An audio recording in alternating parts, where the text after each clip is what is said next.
रवां माली साल के पहले 5 माह में सनती तरक्की में 0.80% की कमी। इदारा शुमारियात ने बड़ी सनतों की पैदावार के अदाद-ओ-शुमार जारी कर दिए हैं। अक्टूबर 2023 के मुकाबले में नवंबर 2023 में सनती पैदावार में 3.63% का इजाफा हुआ। मज़ीद तफसीलात उमर हयात खान से जानते हैं, बताइए। जी बिल्कुल, नवा माली साल से पहले 5 माह में सनती तरक्की में 0.80% की कमी हुई है और इदारा शुमारियात ने बड़ी सनतों की पैदावार के इदाद शुमार जारी कर दिए हैं।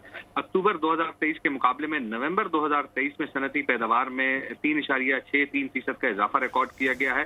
गुज़श्ता साल नवंबर के मुकाबले में रवां माली साल नवंबर में सनती तरक्की में 1.59% का इजाफा देखा गया है। 5 माह में गारमेंट्स की पैदावार में 20% से ज्यादा का इजाफा हुआ है। पेट्रोलियम मसनूआत की पैदावार में 6.49% का इजाफा हुआ है। फर्टिलाइजर्स की पैदावार में जो है वो 11.24% का इजाफा रिकॉर्ड किया गया है। ऑटोमोबाइल की पैदावार में 52% से ज्यादा की कमी हुई है। कॉटन यार्न की पैदावार में जो है 21% से ज्यादा की कमी आई है। कॉटन के जो कपड़े हैं उनकी पैदावार में 12.76% की कमी हुई है। फार्मास्यूटिकल की पैदावार में 34.43% का इजाफा हुआ है और टेक्सटाइल मसनूआत की पैदावार में 12.69% की कमी हुई है। जी ठीक है, शुक्रिया आपका उमर। सब्सक्राइब करें और बेल दबाएं ताकि कोई खबर रह न जाए।